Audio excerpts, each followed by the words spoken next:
Hello everyone, welcome back again. तो standard 8 mathematics में हमने जो लेसन स्टार्ट किया है that is square and square roots. तो इसके पहले हमने पहले के वीडियोस में प्राइम फैक्टराइजेशन मेथड से स्क्वायर रूट कैसे फाइंड करना वो सिखाया, और उसके पहले भी हमने स्क्वायर और स्क्वायर मतलब स्क्वायर्स के बारे में, स्क्वायर्स की प्रॉपर्टीज है, परफेक्ट स्क्वायर नंबर्स है एक्सेट्रा। तो ये सभी जानकारी हमने ली है। अगर आपने वो वीडियोज मिस किए तो इस वीडियो के डिस्क्रिप्शन में उनकी लिंक आपको मिल जाएंगी। तो आज हम देखेंगे एक्सरसाइज 3.3 जो अभी तक सीखा है उसके बेसिस के ऊपर है। तो यहाँ पे क्वेश्चन ये है, what would be the possible one's digit of the square root of the following numbers. यहाँ पे आपको फॉर एग्जांपल मैंने लिए, अब इनका जब हम स्क्वायर रूट फाइंड करेंगे तो जो आंसर आएगा उसके वंस डिजिट यानी वंस प्लेस पे कौन सा डिजिट रहेगा ये हमें पूछा है। जैसे फॉर एग्जांपल आपको पता है 2 का स्क्वायर 4 है ना। तो आपको पूछा कि 4 का जो स्क्वायर रूट है तो उसके वंस प्लस में क्या आएगा, तो वो 2 आएगा। जैसे 1 का स्क्वायर 1 है, ठीक है। 3 का स्क्वायर हो गया 9, 4 का स्क्वायर हो गया 16। अगर आपको पूछा कि 16 का जो स्क्वायर रूट है उसके यूनिट प्लेस पे कौन सा डिजिट है तो वो रहेगा 4। 5 का स्क्वायर हो गया 25, 6 का स्क्वायर हो गया 36, 7 का स्क्वायर 49, 8 का स्क्वायर 64 और 9 का स्क्वायर 81। अभी ये मैंने क्यों लिखा है आपको, इसके लिए इसके पहले के वीडियो में कुछ टेबल मैंने बताया था। अगर वो याद नहीं है आपको तो कोई बात नहीं, आपको इस तरह से याद कर सकते हो। अभी कैसे करना है, ट्रिक देखो क्या है इसमें। अब देखो कि यूनिट प्लेस में 1 कब कब आता है, यहाँ पे 1 है और यहाँ पे 1 है, ठीक है। अगर किसी नंबर के यूनिट प्लेस पे 1 है तो उसका जो स्क्वायर रूट होता है उसके स्क्वायर रूट के यूनिट प्लेस पे या तो 1 रहेगा या फिर 9 आएगा, ठीक है। यानी एक नंबर है जिसके यूनिट प्लेस में मानो कि 1 है तो इसका जो भी स्क्वायर रूट आएगा उसका जो आंसर है उसके यूनिट प्लेस पे या तो 1 रहेगा और 9 रहेगा। समझ में आया आपको। सेकंड आप देखो 1 और 1 हो गया। अभी देखो कि डिजिट कौन सा रिपीट हो गया, यहाँ पे भी 4 लो, ठीक है। अगर किसी नंबर के यूनिट प्लेस पे 4 है, ठीक है, तो 4 अगर है, यहाँ पे लिखता मैं 4 अगर है यूनिट प्लेस पे, जिसका स्क्वायर रूट फाइंड करना है उसके यूनिट प्लेस पे अगर 4 है, ठीक है, तो वो जो स्क्वायर रूट आएगा आंसर उसके यूनिट प्लेस में या तो 2 रहेगा या फिर 8 रहेगा, यानी 2 और 8। यहाँ पे मैं ये लिख लेता, अगर 1 है यूनिट प्लेस पे तो स्क्वायर रूट में वंस प्लेस में या तो 1 रहेगा और 9 रहेगा। हो गया। अभी देखो ये 4 हो गया। अभी देखो यहाँ पे 9 है यूनिट प्लेस पे, अगर किसी के 9 है तो उसका जो स्क्वायर रूट आएगा उसके यूनिट प्लेस पे क्या रहेगा, या तो 3 रहेगा या 7 रहेगा, 3 और 7, ठीक है। 3 3 9, 7 7 14, इनमें से 9, इस तरह से समझो।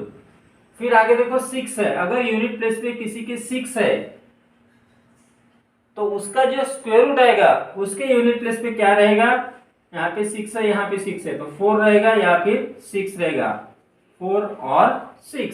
और अगर यूनिट प्लेस पे 5 है तो स्क्वायर रूट में भी 5 रहेगा। ये आपको अभी ध्यान में रखना है। तो अब इस 6 5 6 1 का स्क्वायर रूट हमें फाइंड करना है, मतलब उसके यूनिट प्लेस पे कौन सा डिजिट आएगा वो फाइंड करना है। तो उसके लिए इनका स्क्वायर रूट फाइंड करने की कोई जरूरत नहीं, सिर्फ हमें पूछा है कि यूनिट प्लेस पे कौन सा डिजिट आएगा। अब देखो कि इस नंबर के यूनिट प्लेस पे कौन सा डिजिट है, 1 है, तो इसका जो भी स्क्वायर रूट आएगा उसके यूनिट प्लेस पे या तो 1 रहेगा और 9 रहेगा। So we can write it in this way, 1 और 9, या तो 1 रहेगा या फिर 9 रहेगा। आगे देखो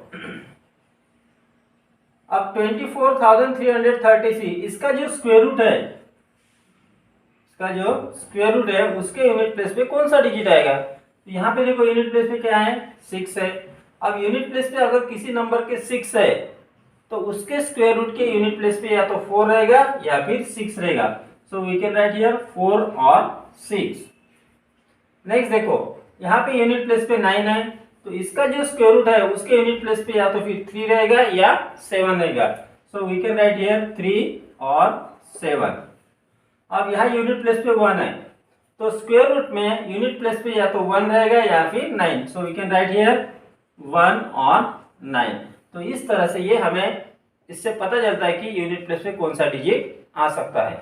तो अभी इसके आगे हम ऐसे बहुत से इंपॉर्टेंट एग्जांपल्स देखने वाले हैं, तो आप वीडियो को स्किप मत कीजिए। और दूसरी बात, अगर आप मेरे चैनल पर नए हो तो चैनल को सब्सक्राइब करो, बेल आइकन को प्रेस करो और अपने फ्रेंड्स के साथ जरूर शेयर करो। Next we will see question number 2। Without doing any calculation find the numbers which are not perfect square.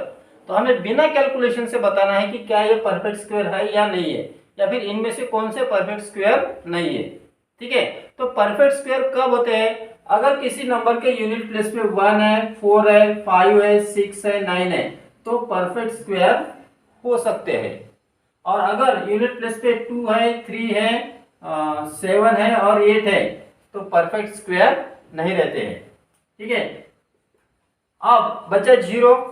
तो अगर कोई नंबर के लास्ट एंड में इवन नंबर ऑफ जीरोज हो, इवन नंबर ऑफ जीरोज मतलब 2 0 या 4 0 या 6 0 हो, तो वो परफेक्ट स्क्वायर हो सकती है, हमेशा रहेंगे ऐसा नहीं है। अब यहाँ पे देखो, यूनिट प्लेस पे यहाँ पे कितना है? 7 है। तो यूनिट प्लेस पे 7 है तो ये नॉट परफेक्ट है, नॉट परफेक्ट स्क्वायर। ठीक है, यहाँ पे यूनिट प्लेस पे 8 है तो ये परफेक्ट स्क्वायर नहीं है। तो यहाँ पर भी हम लिखेंगे नॉट परफेक्ट स्क्वायर। हमें सिर्फ यहाँ पे यूनिट प्लेस को ऑब्जर्व करना है। अब यहाँ यूनिट प्लेस पे 0 है, लेकिन नंबर ऑफ 0 यहाँ पे सिर्फ 1 है। हमें इवन नंबर ऑफ 0 चाहिए थे, 2 0 चाहिए थे, वो है नहीं। इसका मतलब this is also not perfect square. ठीक है, अब यहाँ पे देखो 0 है, लेकिन इवन नंबर ऑफ 0 है, 2 0 है, so this can be a perfect square. So we can write here perfect square. ये हो सकती है, लेकिन हम यूनिट प्लेस से ये बता सकते हैं कि this should be perfect square. Next we will see question number 3। Is 180 a perfect square? If not, then with what least number should it be multiplied so that it becomes a perfect square? What would be the square root of this new number? इसका मतलब क्या हुआ? Is 180 a perfect square? क्या 180 perfect square है? पहला question है। दूसरा क्या पूछा? If not, अगर वो परफेक्ट स्क्वायर नहीं है, then with what least number should it be multiplied? तो सबसे छोटी ऐसी कौन सी नंबर है जिससे हमें 180 को मल्टीप्लाई करना चाहिए ताकि it becomes a perfect square, वो परफेक्ट स्क्वायर बन सके। अब जो नई नंबर मिलेंगी मल्टीप्लाई करने के बाद, तो उसका स्क्वायर रूट क्या होगा ये भी हमें पूछा है। तो हमें स्टेप बाय स्टेप इसके आंसर लिखने हैं। सबसे पहला जो क्वेश्चन है, इज 180 अ परफेक्ट स्क्वायर? अब 180 के यूनिट प्लेस पे क्या है? 0 है। तो नंबर ऑफ जीरो जब इवन होते हैं, इवन टाइम्स 2 0 हो, 4 0 हो, 6 0 हो, तो वो परफेक्ट स्क्वायर हो सकती है, हमेशा रहेंगे ऐसा नहीं है। ठीक है, तो 18 के सामने 2 0 भी होते तो 1800 is not a perfect square. So we can write here no 180 is not a perfect square। तो 180 तो अभी परफेक्ट स्क्वायर नहीं है। ये हो गया पहले क्वेश्चन का आंसर। सेकंड पूछा है then what number least number should it be multiplied? तो उसके लिए हमें क्या करना है कि 180 के पहले प्राइम फैक्टर्स फाइंड कर लेते हैं। So here I will write 180 first, it is divisible by 2, so will write here 2 से डिवाइड करो 90 आया, फिर से 2 से डिवाइड होता है तो 45 आया, फिर 3 से डिवाइड होता है तो 15 आया, फिर 3 से डिवाइड होता है तो 5 आया, 5 से डिवाइड किया तो 1 आया। These are the factors of 180. So we can write here 180 is equal to 2 multiply 2 multiply 3 sorry multiply 3 multiply 5। अब क्या करो, जो सेम डिजिट्स है उनके दो दो के पेयर बनाओ। ठीक है, तो ये होगी पहली पेयर, ये होगी दूसरी पेयर। अब यहाँ पे बच गया 5, एक और 5 होता तो उसकी पेयर बन जाती, तो हमें स्क्वायर रूट फाइंड कर सकते थे। ठीक है, तो मतलब यहाँ पे इसको परफेक्ट स्क्वायर बनाने के लिए एक और 5 चाहिए, मतलब हमें 180 को 5 से मल्टीप्लाई करना पड़ेगा। So we can write answer of second question, therefore by 5 should be multiplied। अब हमें इसको 5 से मल्टीप्लाई करना पड़ेगा। So we will get new number. So new number is equal to 180 multiply 5 that is equal to हो गया 900। अब जो नई नंबर मिले उसका हम स्क्वायर रूट फाइंड करना है। Therefore we can write here square root of 900 is equal to. अब इसका स्क्वायर रूट आपको अगर पता है तो ठीक है, नहीं पता तो आप क्या करो, ये जो फैक्टर्स मिले थे वो स्क्वायर रूट में लिख लो as it is. 2 multiply 2 multiply 3 multiply 3 multiply 5। ठीक है, अब जिस 5 से हमने मल्टीप्लाई किया उसको भी लिखो एक बार, तो मल्टीप्लाई 5। अब क्या करो, इनके ग्रुप बनाओ। ये हो गया 1 2 3। अब हर एक ग्रुप में से एक एक डिजिट लो। ये हो गया 2 मल्टीप्लाई यहाँ से लिया 3 मल्टीप्लाई यहाँ से लिया 5। 2 3 जा 6 6 5 जा 30। सो 900 का जो स्क्वायर रूट है वो आ गया 30। सो इस तरह के क्वेश्चन हमें ऐसे इनको सॉल्व करना है। Got it? Next we will see question number 4। Find the square root of the following by repeated subtraction method. अब इसमें हमने 3 तरह के मेथड है स्क्वायर रूट फाइंड करने के, prime factorization method, repeated subtraction method and long division method. तो इसके पहले के वीडियो में हमने प्राइम फैक्टराइजेशन मेथड देखी थी। रिपीटेड सबट्रैक्शन मेथड उतनी यूजफुल नहीं है, लेकिन आपको ये क्वेश्चन है इसलिए एक एग्जांपल मैं आपको समझा रहा हूँ। यहाँ पे आप देखो 144 का हमें फाइंड करना है स्क्वायर रूट, वो तो आपको पता है कि उसका 12 है। अब रिपीटेड सबट्रैक्शन मेथड से कैसे फाइंड करते हैं, उसके लिए क्या करना पड़ता है कि जो ऑड नंबर्स है उनको लगातार सबट्रैक्ट करना है। कैसे? तो पहले ऑड नंबर है 1 है, तो 144 माइनस 1 करेंगे तो आपको मिल गया 143। अब 143 में से 1 के आगे की ऑड नंबर 3 है, 3 माइनस करो सो यू विल गेट 140। अब 140 में से 3 के आगे की ऑड नंबर है 5 सो यू गेट 135। अब 135 में से 7 तो यहाँ पे रह गया 128। अब 128 में से 9 सब्ट्रैक्ट करो तो यहाँ पे रह गया 119। अब ऐसे करते जाना है इसको। 119 में से 11 सब्ट्रैक्ट करो सो यहाँ पे रह गया 801 108। अब 108 में से 13 सब्ट्रैक्ट करो सो 8 माइनस 3 यहाँ पे हो गया 5, 10 माइनस 1 यहाँ पे हो गया 9 तो आ गया 95। अब इसको ऐसे ही करते रहना है। 95 माइनस 15 करो so you will get here 80। अब 80 में से 17 माइनस करो यहाँ पे रह गया 63। ठीक है, अब 63 में से 19 माइनस करो यहाँ पे रह गया 4 और यहाँ पे 4 आ गया 44। अब 44 में से 21 माइनस करो so you will get here 4 minus 1 2 4 minus 2 2।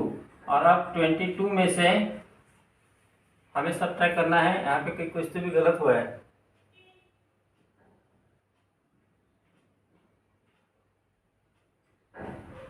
One 3 5 7 9 11 13 15 17 19 21 यहाँ पे रहेगा 3 रहेंगे यहाँ पे। ठीक है, 4 माइनस 1 3 23। अब 23 में से 23 माइनस करना पड़ेगा so you will get here 0। अब ये जो हमने प्रोसेस की है ये कितनी बार किया है सब्ट्रैक्ट करना? ये 1 2 3 4 5 6 7 8 9 10 11 12। तो subtraction done how many times? 12 times. Therefore we can say that square root of 144 is equal to 12। तो इस तरह से ये लॉन्ग मेथड है, ये हमारे कोई काम की वजह से भी नहीं है।